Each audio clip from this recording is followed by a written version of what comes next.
Bonsoir à tous. Merci d'être là. RFS Consulting est une société légalement enregistrée euh, auprès de l'État congolais. Le siège national est dans la ville de Kinshasa.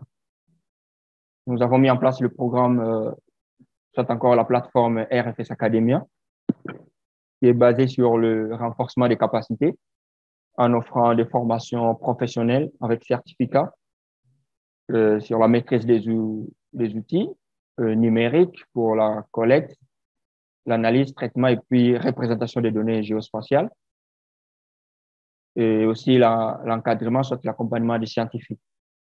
J'espère jusque-là, vous me captez très bien et nous pouvons évoluer. J'attends. Oui, c'est bien, on reçoit, tu sais, on peut avancer. On va pas passer du temps par le plus de l'interface requise juste parce que ce n'est pas une formation en soi. Mais en ce qui concerne ces logiciels, c'est un logiciel open source, donc ça veut dire c'est un logiciel ouvert, donc ça ne nécessite pas avoir la licence, ou bien avoir des licences pour l'utiliser. Vous pouvez les télécharger, ça dépend du navigateur que vous utilisez. Ça peut être Opera, Chrome, Mozilla, peu importe. Question d'accéder au site www.qgis.org. Et là, vous pouvez télécharger le logiciel puis l'installer. Il y a la possibilité avec ces logiciels de contribuer. Donc, ça veut dire ceux qui sont forts en développement, ceux qui sont forts en programmation. Vous avez la possibilité de développer les outils et puis les intégrer dans le logiciel QGIS. C'est question juste d'être expérimenté. Raison pour laquelle, ça veut dire dès que vous avez installé votre logiciel QGIS, vous avez la possibilité d'ajouter d'autres outils. Vous avez la possibilité d'ajouter d'autres outils. On parle soit de plugins ou encore des extensions. Et à partir de l'interface, pour ceux qui n'ont jamais utilisé le logiciel, et à partir de ce menu-là, extension, qu'on peut aller sur installer et gérer les extensions. Et là, vous allez voir que le logiciel va vous présenter toute une liste de plugins, soit encore des extensions. Ça veut dire que ce sont des outils complémentaires que vous pouvez activer et puis utiliser lors de vos projets cibles. Tel que vous pouvez remarquer là. Si vous n'êtes pas connecté, vous allez voir que vous en aurez seulement P. Mais si vous êtes connecté, vous pouvez en avoir jusqu'au verset 700 et quelques. Cela ne nécessite même pas le téléchargement parce que souvent, c'est déjà dans le logiciel. Dès que vous allez juste le cocher, l'activer, si je peux dire en ces termes-là. Ça veut dire, une fois que vous accédez dans Extension, vous venez maintenant sur Processing qui est là. En fait, Processing contient ce que nous appelons boîte à outils de traitement. Et la boîte à outils de traitement englobe, soit renferme plusieurs outils utilisables sur QGIS. Donc, après avoir, si ce n'est pas encore activé, vous aurez du mal à accéder à la boîte à outils de traitement. Et une fois que vous venez là, vous activez Processing, excusez pour le traitement, que ce soit les analyses spatiales ou les géotraitements. Et une fois que vous l'avez coché, ça veut dire maintenant c'est disponible sur l'interface. Et pour activer la boîte à outils de traitement, c'est que vous remarquez là à côté. Ici, nous avons la boîte à outils de traitement. Donc, vous pouvez l'afficher comme vous pouvez la faire disparaître. Par exemple, si ce n'était pas là, ou bien soit si je vais la faire disparaître, je pourrais juste sur la barre d'outils, je cherche par exemple l'espace vide comme ça, je fais clic droit et j'ai presque tout ce qui est comme panneau ou bien outil. Ce qui est coché, c'est ce qui est disponible et ce que nous voyons sur l'interface. Et ce qui n'est pas coché, en fait, c'est disponible dans le logiciel, mais ce n'est pas affiché. Ça veut dire c'est en le cochant qu'on peut les avoir sur l'interface. Panneau boîte à outils dont je disais là, si je décoche, vous voyez que ce qui était là a disparu. Donc, cette boîte-là renferme un peu plusieurs outils qu'on peut utiliser, que ce soit pour les analyses spatiales ou bien pour le géotraitement. Si j'aimerais l'afficher ou bien le faire apparaître, je reviens là, je fais clic droit et je vais cocher panneau boîte à outils. Vous remarquez que nous avons la boîte à outils qui est là avec les différents outils. Par exemple, là, nous avons pour ce qui concerne l'analyse, réseau, en ce qui concerne l'analyse des terrains, raster, en ce qui concerne l'analyse raster. Là, nous avons l'analyse vectorielle, ainsi de suite. Donc, vous pouvez utiliser tous ces outils-là pour faire les diverses analyses. Soit encore, à partir de la barre de menu, vous pouvez, par exemple, accéder au menu vecteur. On avait parlé beaucoup plus des outils d'analyse, ce qui nous concerne le plus aujourd'hui. Et parmi les outils d'analyse, nous avons par exemple là, compter les points dans le polygone. Nous avons la limite de la commune qui est là. Et si par exemple, on veut compter, il y a combien de quartiers? Parce qu'il y a des points qui sont là, ces points-là représentent des quartiers. Et pour compter ça de façon automatique, on peut se servir de cet outil-là. Ça veut dire, je vais venir sur vecteur, outil d'analyse, je vais sur compter les points. Et une fois celui-là, comme polygone, je vais prendre commune d'Enzinda, qui est là. Et là, je dois indiquer la couche des points. Quelle est la couche qui représente des points? Je vais cliquer là et puis choisir, je prends bureau de quartier. Et une fois fini, en fait, les champs de pondération, c'est optionnel. Ça veut dire que vous pouvez les renseigner ou pas. Et par exemple, là, vous avez le nom des champs de dénombrement. Donc, lorsque le logiciel va dénombrer les points qui se trouvent dans ces polygones-là, il va afficher le nombre là, sur ces champs ici.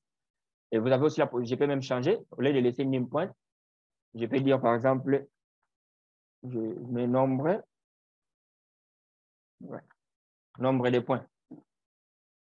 Et une fois fini, par exemple là, vous avez un champ où vous devez indiquer si vous voulez enregistrer la nouvelle couche qui sera générée. Parce que si vous ne le faites pas, le logiciel va réaliser l'opération demandée, mais il va générer une couche temporaire. Alors, une couche temporaire, ça veut dire lorsque vous allez arrêter avec votre projet, mais lorsque vous allez arrêter le logiciel, à moins que vous l'enregistrez, sinon vous allez le perdre parce que c'est une couche temporaire. Si on veut que ça reste, on peut venir sur les trois boutons. À chaque fois, pour ceux qui n'ont jamais utilisé le logiciel, à chaque fois que vous retrouvez les trois boutons, ça veut dire c'est parcourir. En cliquant là-bas, cela vous permet d'accéder soit dans vos dossiers, soit à un autre endroit pour faire autre travail, soit pour choisir un fichier. En cliquant là, on va par exemple choisir enregistrer vers un fichier. Soit on peut accéder aux propriétés, puis aller sur enregistrer vers un fichier. Et une fois cliqué là, ça veut dire le logiciel va nous ramener dans nos dossiers.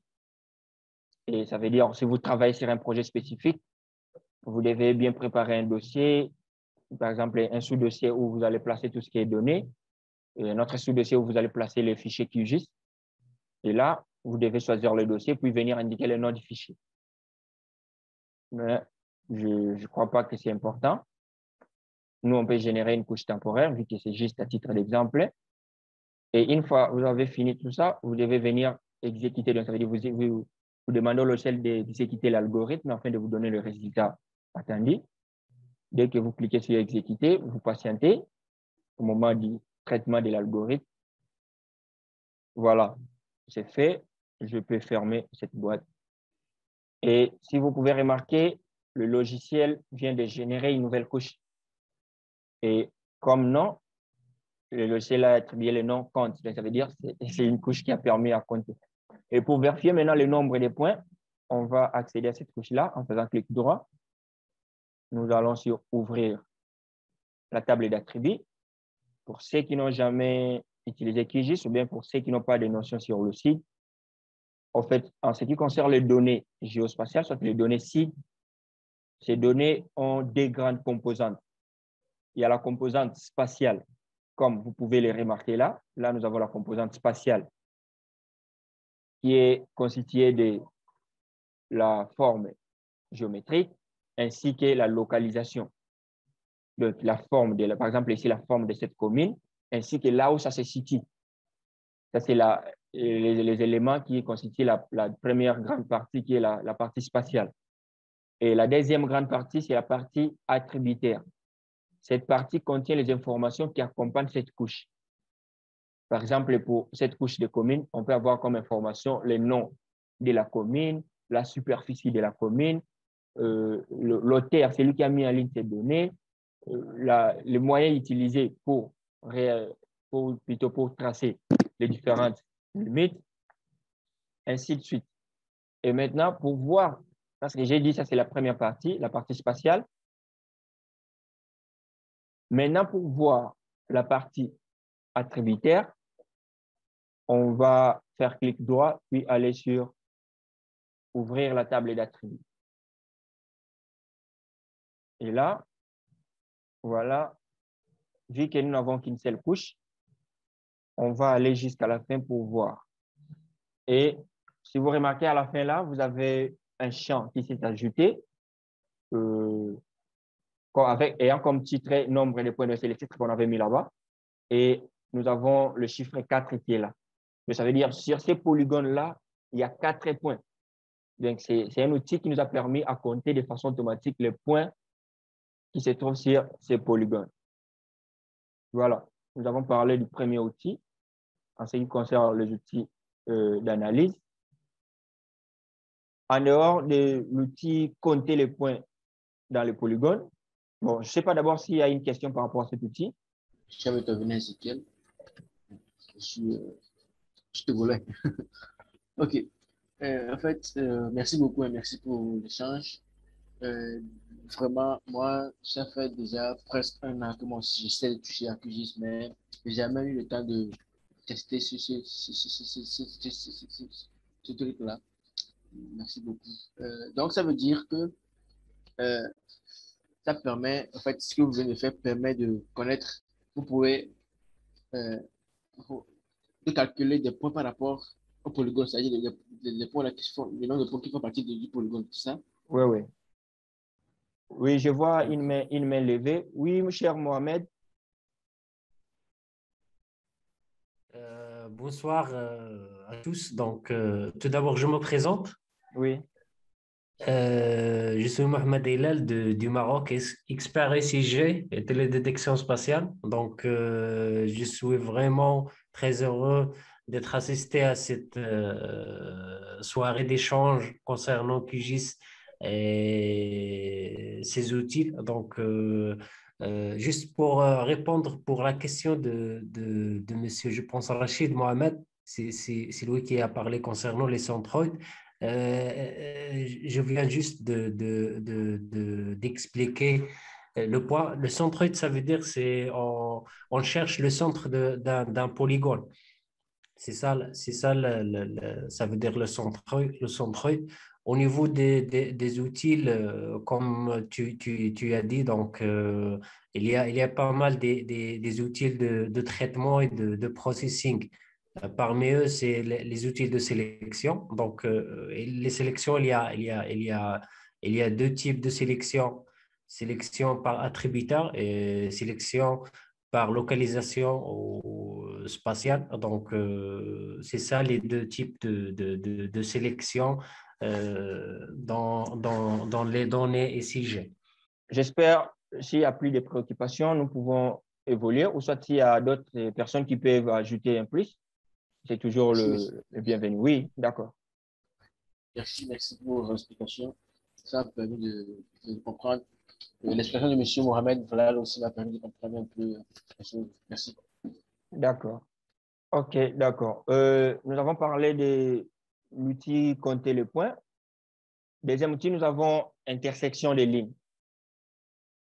En fait, cet outil permet de créer des entités ponctuelles dans lesquelles les lignes de la couche intercédée recoupent les lignes dans la couche en entrée.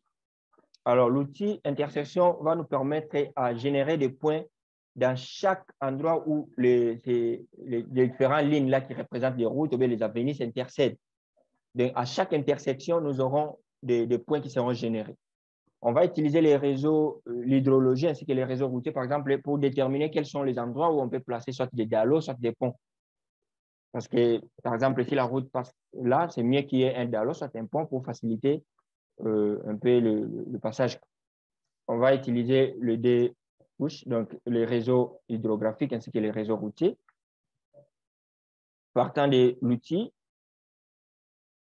la couche source, on va prendre, par exemple, les réseaux hydrographiques et la couche d'intersection, on va prendre les réseaux routiers.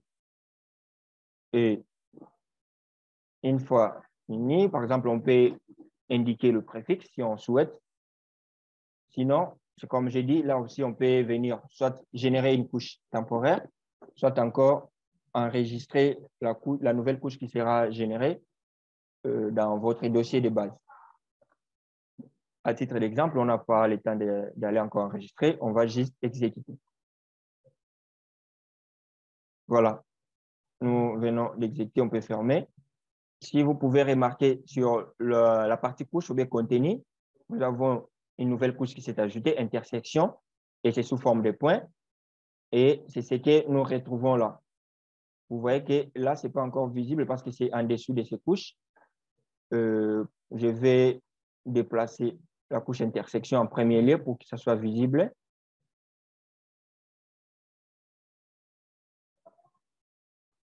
Voilà. Et c'est ça la couche qu'on vient de générer. Et si vous accédez à la table d'attributs, en fait, cette couche récupère les informations qui sont et sur la couche hydrographique et sur la couche routière, allais-je dire. Donc, l'intersection, ça veut dire il rassemble les informations des deux couches de départ. Donc, nos deux couches de départ, c'était la couche, les réseaux hydrographiques, ainsi que plutôt la couche de tout ce qui est rivière et autres là, et puis les réseaux routiers. C'est comme vous pouvez le remarquer, là, nous avons les informations sur la couche. Par exemple, là, c'est la rivière, le nom, et de l'autre côté, nous avons les informations sur tout ce qui était route. Et si, par exemple, je peux rendre ça remarquable en accédant aux propriétés, je peux augmenter un peu la taille.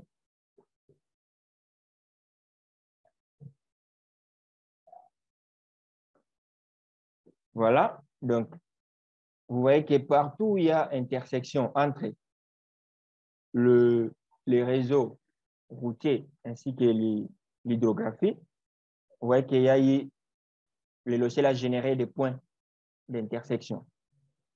Par exemple, si il faut, ça veut dire nécessairement là, on doit avoir soit des dallos, soit des ponts pour faciliter le passage. Donc, voilà à quoi peut servir le deuxième outil.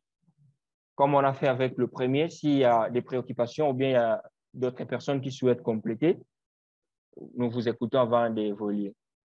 Oui, monsieur, de mon côté, c'est bien, je comprends. OK, d'accord. Nous écoutons les autres.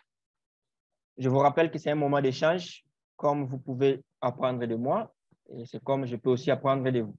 Oui, merci beaucoup pour passer la parole. Donc, l'intersection, c'est un outil très important dans l'analyse spatiale. À titre d'exemple, l'exemple que tu as donné dans cette présentation au niveau de création des ponts, entre l'intersection des réseaux hydrographiques et les réseaux de communication ou bien les routes. Donc, on peut utiliser aussi dans les études d'assainissement pour l'installation des regards ou bien au niveau des études de déploiement d'eau potable pour installer des vannes qui permettent de gérer le déploiement de l'eau potable au niveau de la ville. Et aussi, on peut utiliser cet outil d'intersection pour l'implantation des appuis de télécom ou bien de créer des infrastructures de télécom. Je veux juste donner des exemples d'application de cet outil. Vraiment, merci beaucoup, cher Mohamed. Le SIG, c'est un outil, en fait, ça dépend, chacun l'utilise par rapport à son domaine. Comme vous pouvez remarquer, l'intervention de notre cher Mohamed. Oui, exactement. Je viens juste de supporter ton idée concernant l'outil. Donc, l'objectif en général pour les logiciels ICG, soit QGIS, ArcGIS, MapInfo ou bien d'autres logiciels utilisés dans le domaine. Donc, de savoir pourquoi, quel outil choisir et pourquoi et pour quel objectif. Donc, c'est ça les questions qu'on pose lors qu'on travaille sur un projet SIG en général, soit dans l'aménagement du territoire, la planification urbaine, ou bien de l'aménagement des espaces verts, ou bien l'aménagement des cours d'eau, ou bien au niveau des risques, soit des risques ou bien des changements climatiques, ou bien l'observation ou le suivi dans l'énergie renouvelable pour savoir les bons emplacements pour installer les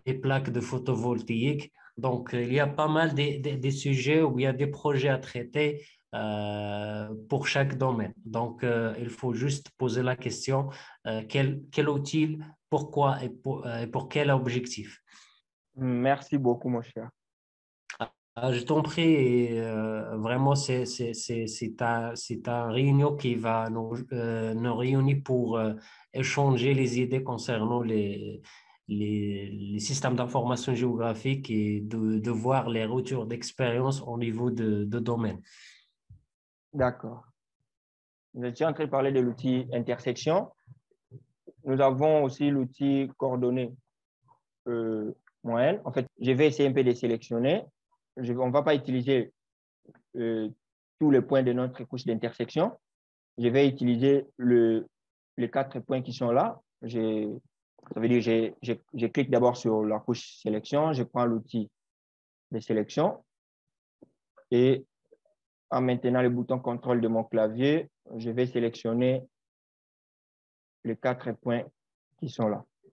Alors, grâce à cet outil-là, ça va nous permettre à générer les coordonnées moyennes. Bien que la couche contient plusieurs points, mais on va se servir juste des points sélectionnés. Pour ça, on rentre sur vecteur, outil d'analyse, coordonnées moyennes. Et là, nous devons indiquer la couche source. La couche source, c'est la couche intersection que nous allons utiliser. Et vu qu'on ne va pas se servir de tous les points, seulement les points sélectionnés, nous allons venir cliquer, cocher entité sélectionnée uniquement. Donc, ça veut dire qu'on demande au logiciel de ne prendre en compte que le point sélectionné, que les entités sélectionnées. Le champ de pondération, en fait, ça c'est optionnel.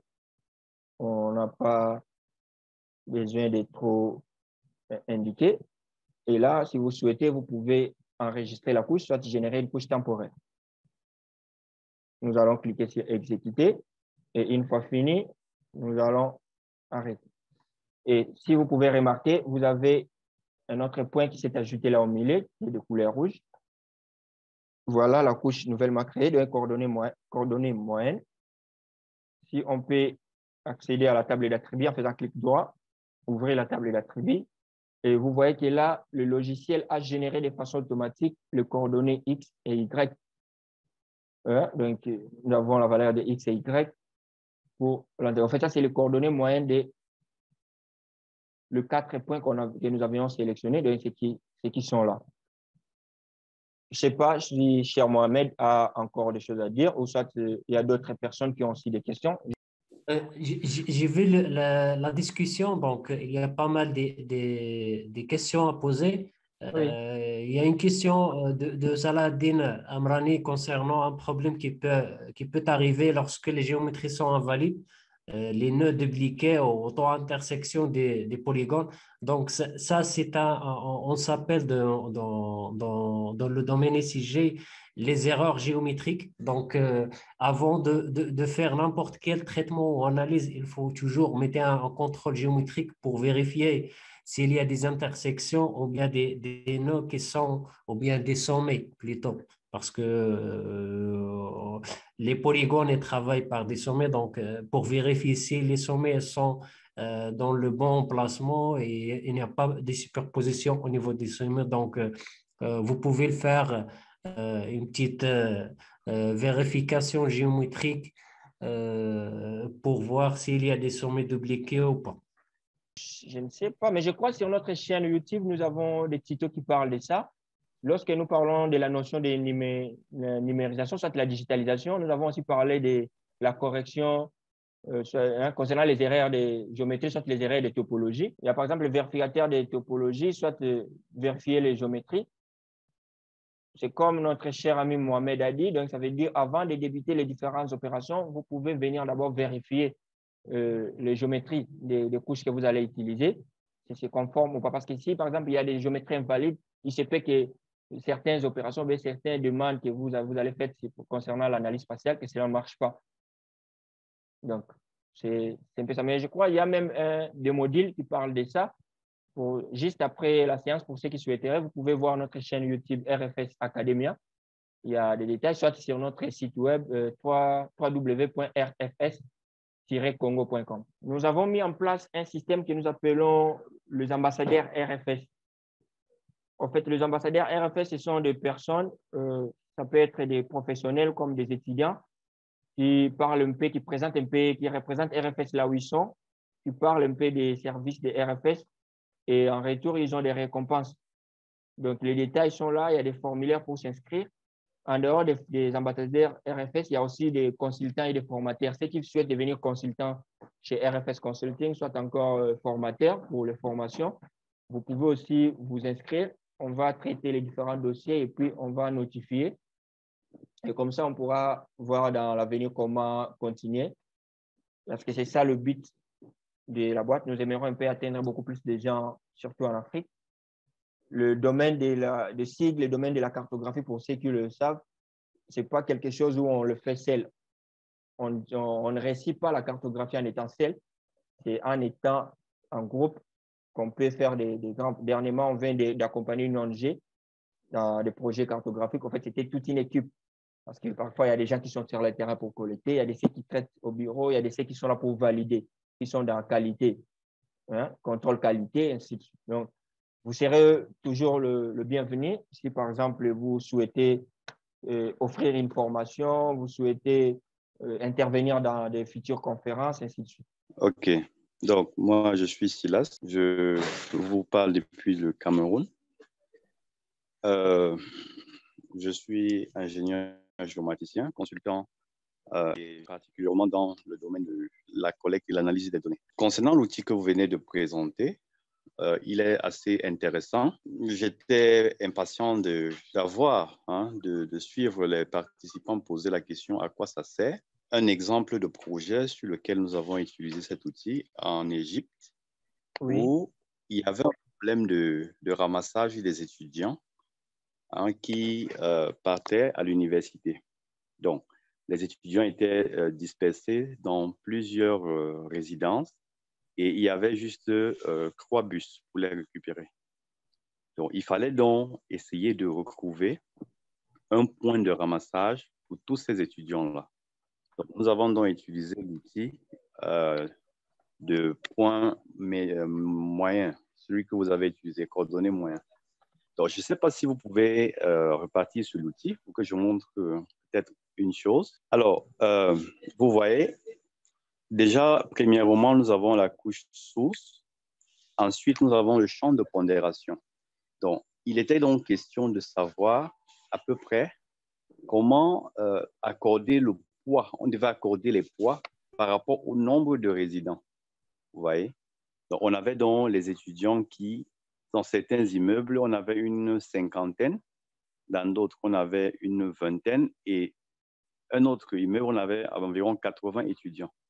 Vous voyez que déjà dans les règles de priorité, on va prioriser les immeubles où on a plus de 40, dont celle de 80 étudiants. Donc, dans le champ de pondération, donc, nous avons sélectionné dans la table attributaire des bâtiments le champ effectif d'étudiants.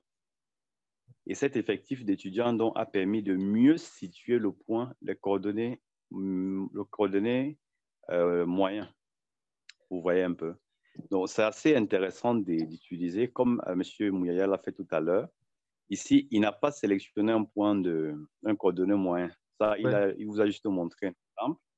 C'était juste un exemple, mais en utilisant, par exemple, le champ de pondération, ça donne le coordonné moyen, mais également en tenant compte d'un certain poids, soit les effectifs, soit les volumes, soit peut-être le nombre d'infrastructures ou si c'est par exemple pour les hôpitaux, peut-être le nombre de médecins ou le nombre d'infirmiers ou le nombre d'infirmières. Donc, c'est assez intéressant, Monsieur Mouyaya, d'avoir présenté cet outil. Et je pense qu'il sera bénéfique pour les uns et les autres. Donc, merci. Moi, la première fois que moi j'ai suivi RFS, RFS avait fait quelque chose avec GeoMadev. Donc, en ce moment, bon, j'ai oublié le thème, bien ce dont on a parlé, parce que je n'étais pas concentré, j'étais au service. Mais c'est la première fois que j'ai entendu parler de RFS. Et depuis lors, j'ai commencé par sur les réseaux sociaux. Et récemment, il y a un de mes amis qui s'appelle Amouzou Ativan Bernard qui a présenté quelque chose. Ça fait déjà deux de vos webinaires comme ça qu'il a présenté quelque chose. Déjà, j'ai aimé aujourd'hui quand vous avez dit que prochainement, vous voulez organiser quelque chose avec OpenStreetMap Togo. Parce que moi-même, je suis membre de OpenStreetMap Togo. Et si on peut s'échanger, s'il y a quelque chose, je suis là. Et on peut aller ensemble. Merci. Ok, merci beaucoup, cher Ezekiel. Oui, oui, Bernard, je me rappelle, oui, il y a déjà à 2 reprises, on échange de temps en temps. Oui, on veut parler un peu de la cartographie participative, puis tout ce qui est, vous voyez que parce qu'avec les données OpenStreetMap, même la visioconférence du 18, on a essayé un peu de parler de ça, des données ouvertes, ainsi de suite. Ça joue un grand rôle en Afrique. Vous savez qu'un bon nombre de pays africains, nous n'avons pas assez de ressources. Alors, même les scientifiques ont du mal à accéder à certains logiciels, par exemple, qui nécessitent la licence, ou bien il faut payer, ou que ce soit pour les données. Alors, ces genres de données ouvertes, là, jouent vraiment un grand rôle. Et on se rend compte que parce que moi, j'ai accompagné OpenStreetMap RDC comme étant cartographe, et puis dans tout ce qui est contrôle qualité, réalisation des cartes et des atlas, élaboration des modules de formation, on les a accompagnés. Et nous avons jugé, bon, maintenant, parler un peu de la cartographie participative par rapport aux différents projets humanitaires en Afrique, et puis aider un peu les gens à comprendre certains outils, que ce soit des applications web sur téléphone qui permettent à contribuer à OpenStreet par rapport à leur zone. Donc c'est un peu partant de ça. C'est pourquoi nous avons jugé bon intéresser les différentes représentations d'OpenStreetMap au niveau des pays africains. OK, Monsieur Mouyaya, merci déjà pour cette seconde édition à laquelle moi je participe. On continue à se suivre sur LinkedIn et on espère pour les prochaines séances. Nous avons lancé des sessions de formation, c'est toujours dans le cadre des festivités, à des prix promotionnels pour ceux qui n'ont pas de base en système de formation géographique. Oui, bonsoir à tous. Bonsoir. J'espère que vous allez. Bonsoir, j'espère que vous allez bien. Oui, oui. Bon, en fait, c'est Tijani Fadé. On est de la Mauritanie. Donc, merci quand même pour la formation. Et on aimerait aussi vraiment bénéficier d'autres formations possibles, vu qu'on est des étudiants. Donc, et merci quand même vraiment. C'est très gentil d'avoir organisé cet échange qui est vraiment parfait. Donc, on aimerait aussi vraiment que vous nous passez vos coordonnées. On a déjà lancé nos coordonnées là-bas, comme ça qu'on puisse vraiment participer à d'autres formations possibles. Et merci beaucoup à tout le monde. OK, merci beaucoup. C'est comme je dis, surtout sur notre site web, presque tout ce que nous avons comme événement est publié là, www.rfs-congo.com. Pour ceux qui veulent plus d'infos, peuvent nous écrire aussi sur info@rfs-congo.com. Voilà, j'espère que nous pouvons arrêter là et on garde contact de temps en temps. S'il y a des nouvelles conférences ou bien de nouveaux événements prévus, tout sera, que ce soit sur nos plateformes, que ce soit sur le site web, on tiendra toujours à vous informer. Donc, bonne soirée à tous et surtout, meilleurs vœux à tout le monde. OK, merci. Bonne soirée à tout le monde. Merci beaucoup. À la prochaine.